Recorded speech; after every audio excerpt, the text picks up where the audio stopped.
Assalamualaikum warahmatullahi wabarakatuh. A'udzu billahi minasyaitonir rajim. Bismillahirrahmanirrahim. Alhamdulillahi rabbil alamin. Nahmaduhu wa nasta'inuhu wa nastaghfiruh. Wa na'udzu billahi min syururi anfusina wa min sayyiati a'malina. May yahdihillahu fala mudhillalah wa may yudlil fala hadiyalah. Asyhadu an la ilaha illallah wahdahu la syarikalah wa asyhadu anna sayyidana Muhammadan abduhu wa rasuluh. Allahumma sholli wa sallim ala sayyidina Muhammad wa ala alihi wa ashabihi wa man tabi'ahu bi ihsanihi ila yaumil qiyamah, amma ba'd.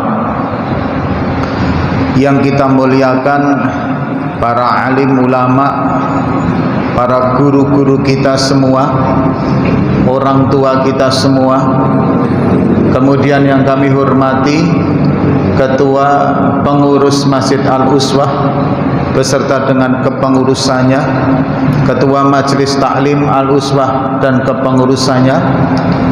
Semoga beliau-beliau selalu diberi kekuatan petunjuk oleh Allah, sehingga di dalam mengelola amanah umat, yaitu mengelola masjid, mengelola majelis taklim, menjadi ladang amal jariyah sampai yaumul qiyamah.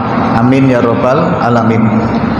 Kemudian hadirin yang kami muliakan, Bapak Ibu, abang, kakak dan anak-anak semua yang hadir dalam majelis ini. Hadirin, kita berdoa semoga kita diistiqomahkan, diberi hidayah oleh Allah, diberi keringanan langkah dan tubuh kita untuk taat kepada Allah Subhanahu wa taala. Amin ya rabbal alamin. Hadirin, marilah kita bersyukur kepada Allah atas segala nikmat, rahmat, hidayah yang Allah berikan kepada kita. Atas nikmat-nikmat tersebut, mari kita memuji kepada Allah dengan mengucapkan alhamdulillahirabbil alamin. Salam dan sholawat mari kita haturkan kepada junjungan kita Nabi Agung Muhammad sallallahu alaihi wasallam. Allahumma sholli ala sayyidina Muhammad wa ala ali sayyidina Muhammad. Hadirin yang dirahmati oleh Allah, melanjutkan kajian kita pada pertemuan yang kemarin, pekan yang lalu, bahwa salah satu hal yang berkaitan dengan godaan terhadap kita tatkala kita berusaha untuk membangun diri kita menjadi hamba Allah yang taat, menjadi hamba Allah yang bisa ikhlas, yang bisa legowo, yang bisa sabar dalam menjalani hidup ini, dan selalu mempunyai rasa husnudzon, berprasangka baik kepada Allah di samping segala urusan keduniawian kita. Kita juga tetap semangat di dalam menjalankan perintah Allah dan menjauhi larangan Allah. Hadirin, itu memerlukan perjuangan, memerlukan pengorbanan, memerlukan mujahadah. Tapi yakinlah, tatkala kita sungguh-sungguh dalam jalan itu, maka di situ Allah pasti akan memberi petunjuknya. Wajahadu fina lanahdiyanahum subulana. Siapa saja yang sungguh-sungguh dalam jalan Allah, keinginan hati, angan-angan begitu kuat untuk bisa menjadi hamba Allah yang taat, asal kita sungguh-sungguh di dalamnya, Allah pasti memberikan jalan-jalan petunjuknya. Makanya hadirin, kita terus berusaha untuk membentuk karakter seperti itu dan membentuk perilaku kita yang seperti itu, yaitu yang betul-betul bisa taat, legowo, sabar, ikhlas dalam menjalani seluruh skenario yang Allah berikan kepada kita. Namun hadirin, ketika menjalani hal itu tentu ada perjalanan layaknya kehidupan kita. Dari kecil ketika kita mulai lahir sampai sekarang, tentu cerita hidup kita ini kan luar biasa banyaknya. Ada pahitnya, ada manisnya, ada asem-asemnya sedikit kan gitu Pak ya. Pokoknya bermacam-macam sehingga menjadi sebuah rangkaian kehidupan yang warna-warni, tidak monoton. Begitu juga dalam menjalani atau menempuh jalan taat ini Pak, ada berbagai macam hal yang memang perlu kita ketahui, sehingga ketika kita mengalami hal tersebut kita sudah punya pengetahuan, tinggal menerapkan, sehingga alhamdulillah kita bisa lulus dalam hal itu. Nah hadirin, aqobah yang keempat atau tahapan proses yang keempat biasanya yang akan menjumpai dalam hidup kita itu adalah tahapan aqobatul awarid, yaitu tahapan godaan. Kita pengen taat tapi kadang digoda. Nah godaan-godaan itu kadang ada yang sempat kemudian menggoda kita sehingga kita berbelok terpeleset. Tapi kalau kita tahu bahwa itu hanya godaan, maka justru dengan adanya godaan bisa mengambil kebaikan, kemanfaatan, malah meningkatkan rasa takwanya kepada Allah. Nah, godaan yang pertama kemarin kita sudah membahasnya, hal yang berkaitan dengan rezeki dan tuntutan hati. Jadi rezeki ini hadirin, ada rezeki yang sudah pernah kita nikmati yang lalu, ada rezeki yang sekarang sedang kita nikmati, ada rezeki yang akan datang. Berkaitan dengan tiga perkara ini hadirin, kadang kita jatuh ke dalam perkara yang membuat kita ini goyang atau goyah iman kita, goyah plot tujuan utama yang harus kita capai, kadang kemudian belak-belok. Keterkaitannya dengan masalah rezeki. Hari ini hadirin, ada satu saudara kita yang mungkin sedang berada di fase ujian hidup, masalah terjepitnya rezekinya. Hutang, sewa rumah belum bisa bayar, apalagi begitu pulang dari masjid token listrik pula berbunyi. Itu bunyi token listrik itu hadirin kadang lebih dahsyat daripada bunyi petir loh Pak. Kalau petir menyambar itu kadang belum tentu listrik itu mati Pak. Tapi kalau token listrik itu sudah mulai bunyi, apalagi sudah mulai titit, itu kalau habis mati betulan Pak. Dahsyatnya bunyi titit dalam token listrik. Ada yang sedang mengalami fase ini. Melamar kerjaan sana ditolak, sini ditolak, sana ditolak. Buka dagangan juga rugi. Ada fase seperti itu Pak. Ada fase yang saat ini sedang, mohon maaf, diuji oleh Allah dengan penyakit yang nggak sembuh-sembuh gitu loh Pak. Ini kan juga berkaitan dengan rezeki, kesehatan kita terganggu.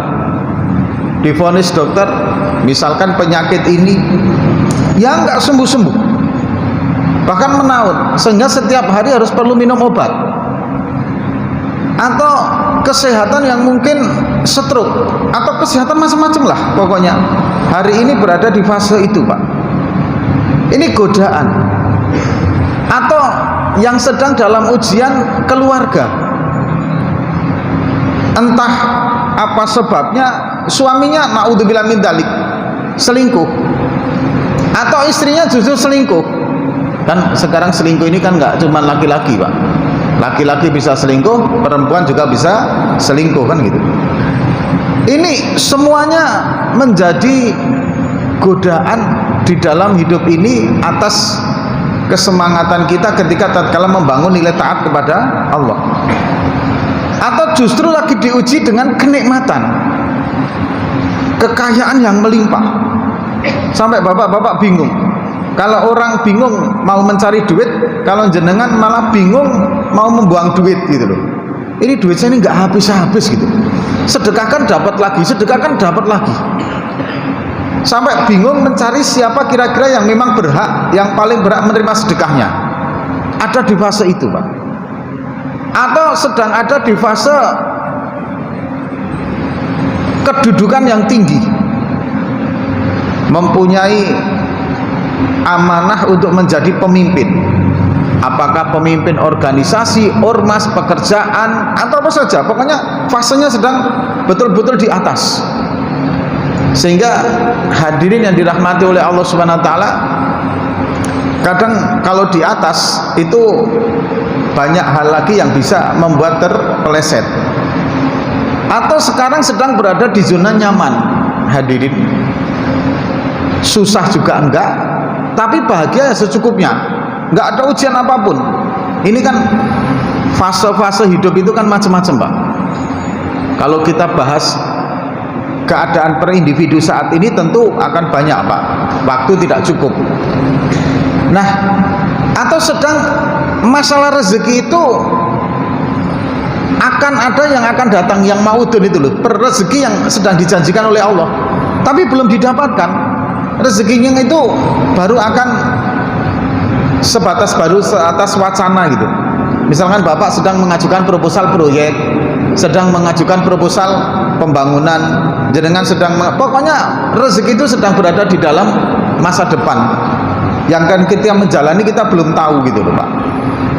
Nah, hadirin, agar godaan ini tidak mematahkan kesemangatan kita dalam taat, mengkaburkan jalan kita menjadi, sehingga jalan taat kita menjadi gelap, kemudian tidak menjadi pengendor dalam kesemangatan kita tatkala ingin taat, maka tatkala jenengan di fase-fase itu, jawabannya adalah tawakal kepada Allah. Serahkan total pada Allah Subhanahu wa taala. Ya Allah, ujian ini Engkau yang maha mampu untuk mencarikan solusinya. Proposal yang saya ajukan ini, ya Allah, proyek yang akan saya ambil ini, Engkau yang lebih tahu ya Allah. Perdagangan yang saya akan tempuh ini, Engkau yang lebih tahu ya Allah. Kekayaan saya, kesehatan saya, zona nyaman ya Allah, semua adalah Engkau yang lebih tahu daripadaku ya Allah. Pasrahkan, serahkan kembali, total kembali kepada Allah, Pak. Mau problem hidup kita, kesehatan kita, atau kepemimpinan nikmat kita, baik ujian pahit maupun manis, serahkan total pada Allah. Yakin, yang seyakin-yakinnya, kalau hari ini sedang diuji dengan penderitaan, kesengsaraan, masalah ekonomi, masalah rezeki, jangan pernah putus asa. Selama rezeki kita masih ada, maka kita akan tetap hidup, Pak. Tapi kalau rezeki kita sudah tidak ada, mesti kita akan dimatikan oleh Allah Subhanahu wa taala. Karena hakikatnya kita ini hidup, sesungguhnya salah satu bagiannya adalah untuk menghabiskan rezeki yang Allah jamin untuk kita, Pak. Ini langkahnya. Nah, pasrah total itu tidak hanya dalam ungkapan, tapi juga ada ungkapan, ada kepasrahan total dalam hati, dan ada bentuk tindakan. Tindakannya apa? Segala bentuk macam hiruk pikuk kehidupan kita, masalah rezeki yang saat ini mewarnai kita, tidak mengendorkan sedikit pun, tidak menggoyahkan sedikit pun dalam rasa taat, dalam perilaku taat, dalam kebiasaan taat kita kepada Allah. Ketika jenengan seperti itu, maka insya Allah hadirin, wa may yatawakkal 'ala Allah wa may yattaqillah lahu makhraja. Ini Allah itu berfirman begitu. Barang siapa yang bertakwa sungguh-sungguh kepadaku, aku berikan jalan keluarnya. Wa yarzuqhu min haitsu la yahtasib. Bahkan Allah akan berikan rezeki dari jalan yang tidak disangka-sangka. Ini masalah rezeki. Solusinya serahkan pada Allah.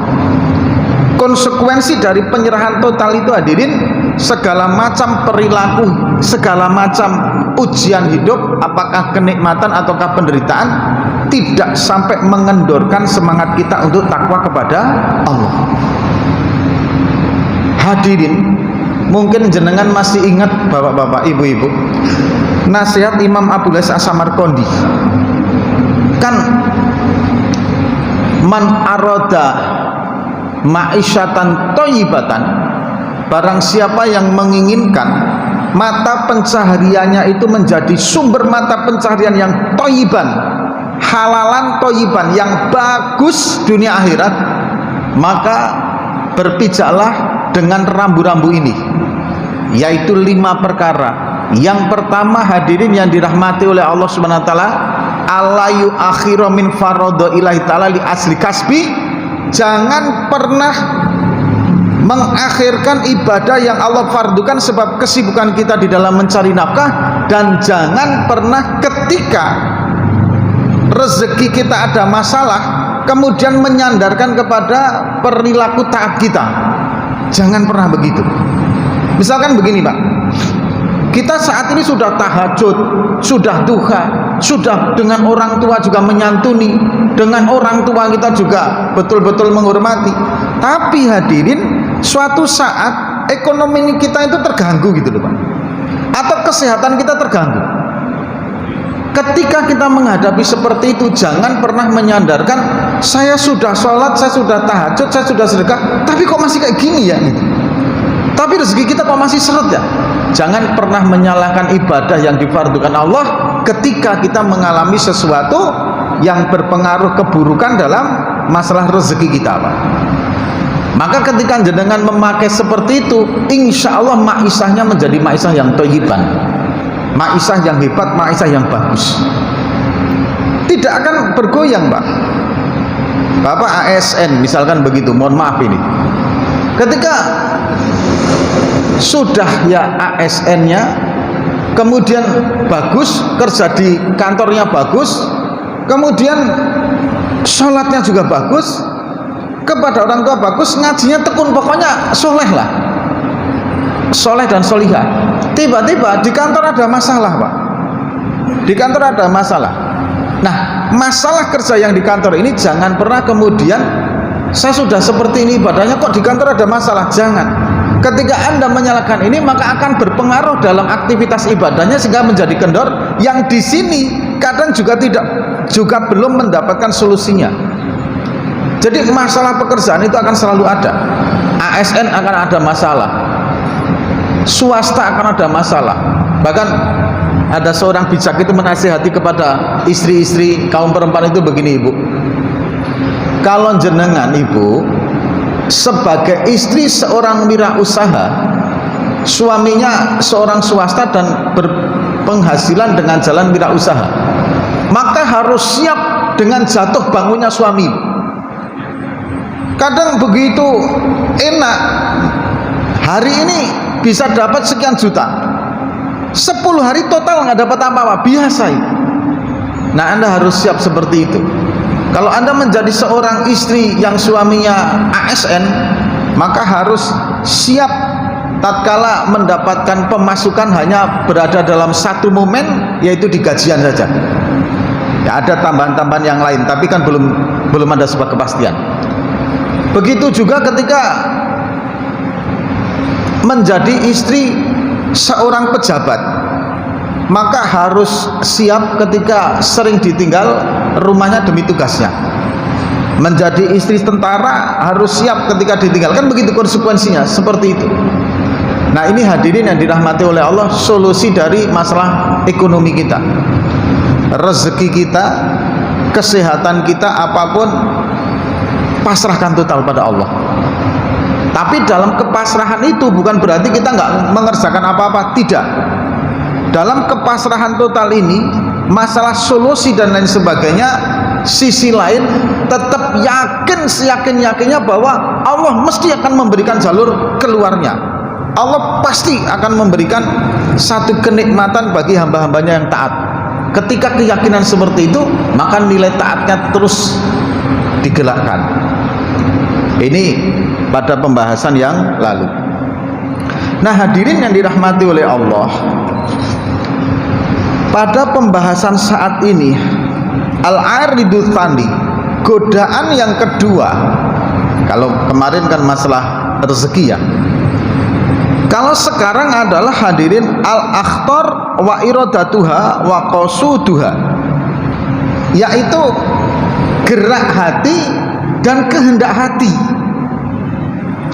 Jadi begini Pak, kalau berbicara gerak hati dan kehendak hati, itu berarti kan membicarakan sesuatu yang akan datang, sesuatu yang belum terjadi, atau sesuatu yang hati kita menginginkan, gitu loh Pak.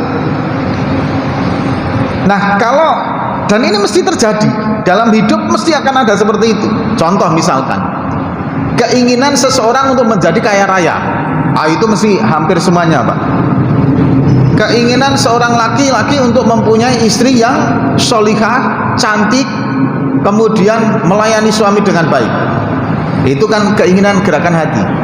Ibu-ibu pengen memiliki suami yang jadi imam, agama pinter, perilaku pinter, bertanggung jawab, ya kan? Atau kalau ibu-ibu mempunyai idola seorang ustadz, pengen sekali suaminya kayak ustadz A, B, C dan sebagainya. Kalau bapak-bapak mempunyai idola seorang istri yang sholihah, rasa-rasanya pengen punya istri yang sholihahnya seperti itu, kan gitu. Nah hadirin yang dirahmati oleh Allah, atau seorang pemuda yang mempunyai keinginan untuk menjadi tentara, untuk menjadi polisi, untuk menjadi, pokoknya yang mempunyai cita-cita, kan kehendak hati itu, keinginan hati. Atau kita pengen naik pangkat, naik jabatan dan lain sebagainya, kita pasti mempunyai keinginan hati dan kehendak hati untuk masa depan kita. Nah hadirin, kehendak hati seperti itu, atau pengharapan, atau yang sering kita kenal dengan kalimat tamak Pak ya. Jadi tamak itu kan mengharapkan sesuatu Pak.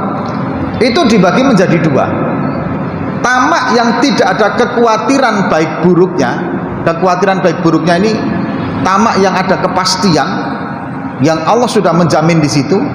Dan tamak yang belum tahu kita, sehingga kita timbul kekhawatiran karena ketidaktahuan ending akhir dari keinginan itu, apakah baik atau buruk, kan belum tentu Pak.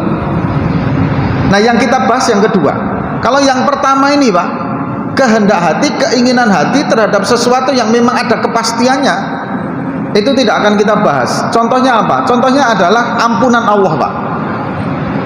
Ampunan Allah bagi seseorang yang bertaubat dengan taubatan nasuha, itu pasti diterima Pak, pasti diberikan oleh Allah. Nah ketika kita mempunyai dosa, kemudian kita bertobat dan menginginkan Allah memberikan ampun, maka kita justru harus merasa sebagai sebuah keyakinan yang pasti bahwa ampunan itu ketika kita sungguh-sungguh akan diampunkan oleh Allah sesuai dengan janji Allah. Atau dari perilaku kita ketika baik akan mendapatkan surga, itu harus ada keyakinan yang kuat hal itu. Atau perilaku yang buruk sehingga ada janji ke neraka, naudzubillah min dzalik, kita juga sudah tidak akan mengkhawatirkan hal itu. Nah ini tidak kita bahas dalam pembahasan kita ini Pak. Yang akan kita bahas itu adalah keinginan hati, kehendak hati terhadap sebuah perkara, yang perkara itu belum dijamin apakah perkara itu akan menghasilkan sesuatu yang baik kepada yang menginginkan, atau akan menghasilkan sesuatu yang buruk kepada yang menginginkan itu, gitu loh Pak. Contoh hadirin yang dirahmati oleh Allah, misalkan saat ini kita sedang mempunyai keinginan untuk mempunyai sebuah kedai, kan gitu Pak, kedai warung makan atau kedai apa aja lah. Kan kita nggak tahu apakah kedai itu akan ada kebaikan untuk kita atau ada keburukan untuk kita, kan kita belum tahu Pak. Atau keinginan seseorang untuk menjadi ASN atau polisi atau tentara, apakah profesi itu akan menjadi sesuatu yang baik buat kita atau tidak, kan kita nggak tahu tuh Pak,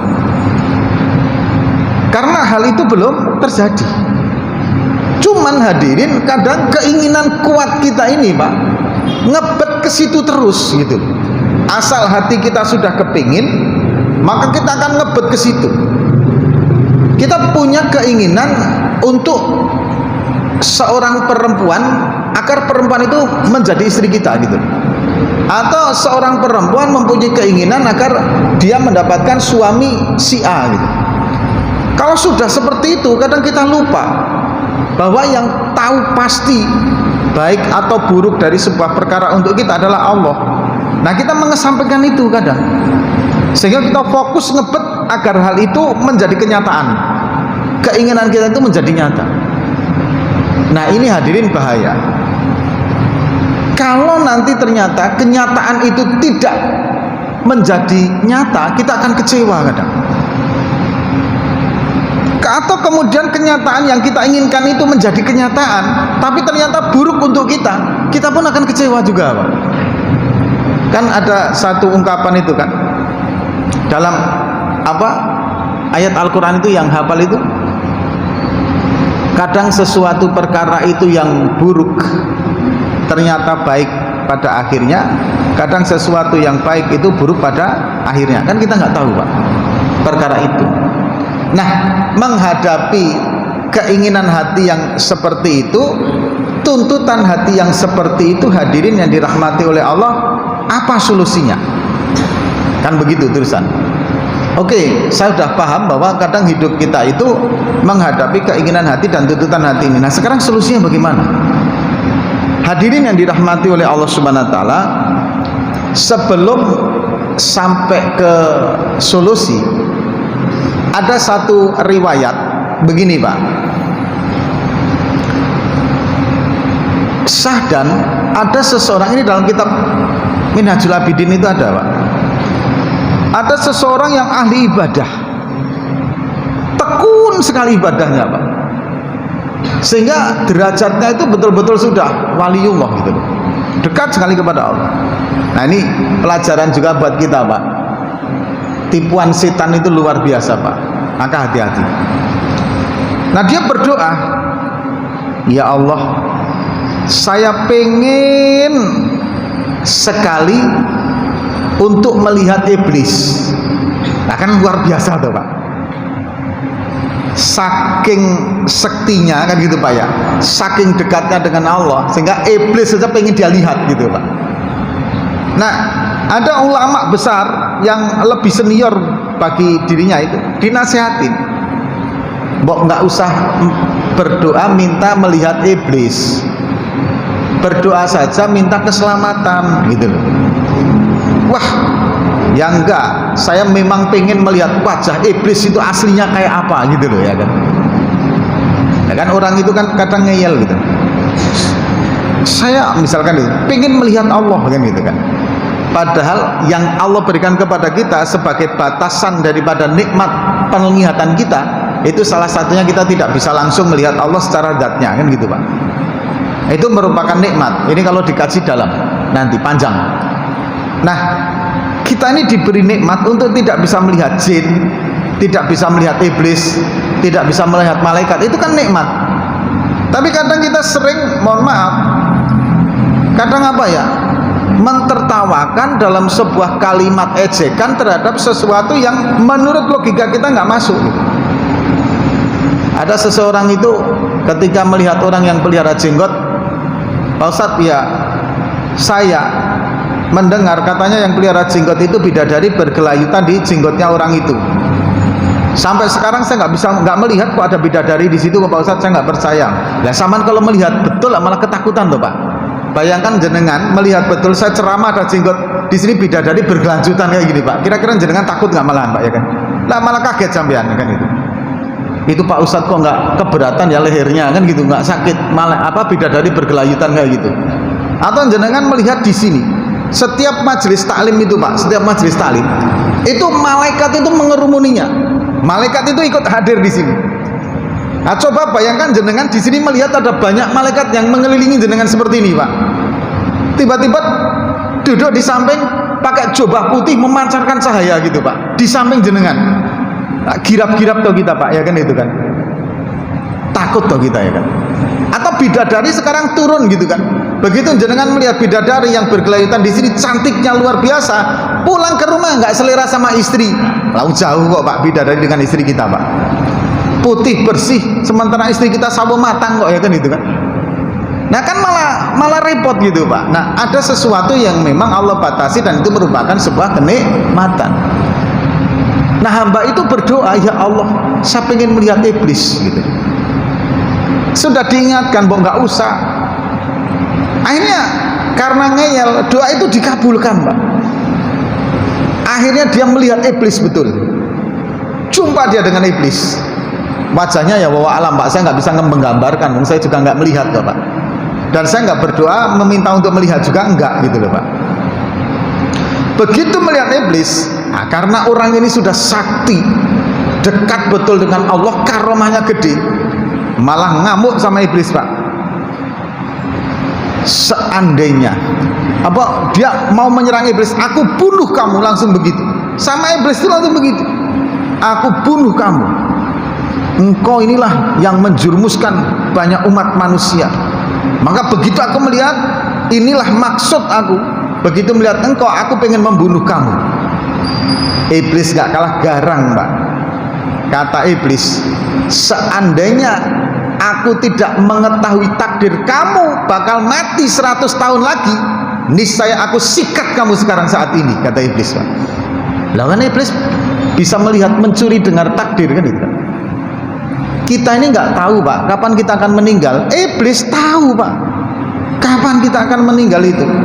Ketika perintah dari Allah itu sudah turun, sehingga itulah yang kemudian dicuri kabar takdir itu oleh iblis, sehingga kemudian disebarkan kepada para tukang-tukang ramal takdir-takdir kita itu Pak. Maka kemudian goyanglah akidah kita. Kembali ke cerita tadi, orang itu begitu melihat iblis langsung ingin membunuh Pak. Aku bunuh kamu.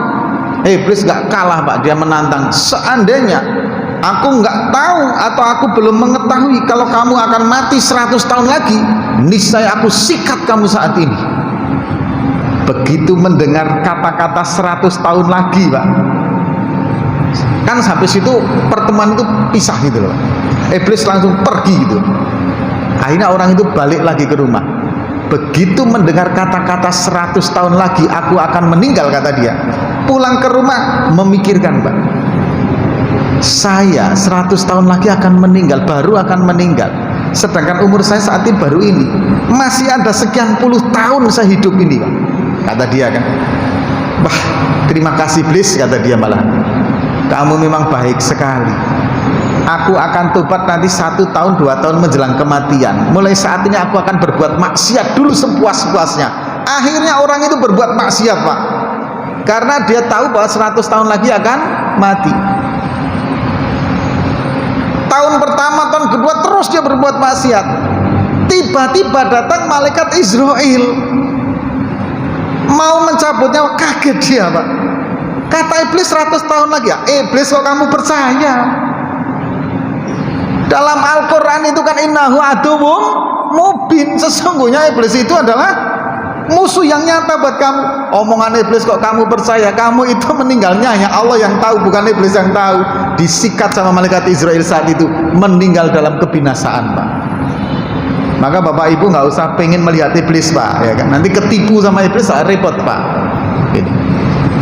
Nah ini hadirin adalah sebuah doa yang menurut dia, sebuah keinginan yang menurut dia akan baik. Ketika dia bisa melihat iblis, ketika dia bisa membunuh iblis, maka akan ada satu unsur yang mencelakakan manusia berkurang. Pikiran dia begitu. Tapi begitu dikabulkan, ternyata malah membuat sebuah kebinasaan. Nah kondisi-kondisi ini sebelum terjadi hadirin akan kita alami juga. Dan kita nggak pernah tahu yang kita inginkan itu ada baiknya atau buruknya, nggak tahu. Nabi Musa alaihissalam itu tidak pernah akan tahu kalau memukulkan tongkat ke Laut Merah itu menjadi solusi bagi problemnya. Itu nggak tahu Pak. Dia tinggal totalitas pasrah kepada Allah, sami'na wa ta'na, pukul solusi. Kan begitu Pak.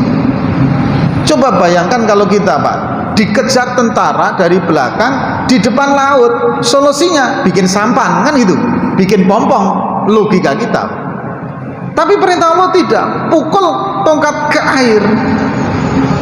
Nabi Musa alaihissalam keyakinan kuat, nggak tawar menawar, pukul jedet solusi.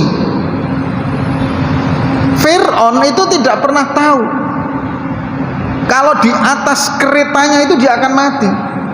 Begitu ada solusi bagi orang-orang beriman, ketika dia nggak beriman, menurut dia ikut aja orang beriman, itu pasti solusinya. Ternyata Laut Merah solusi bagi orang beriman, azab bagi yang tidak beriman saat itu.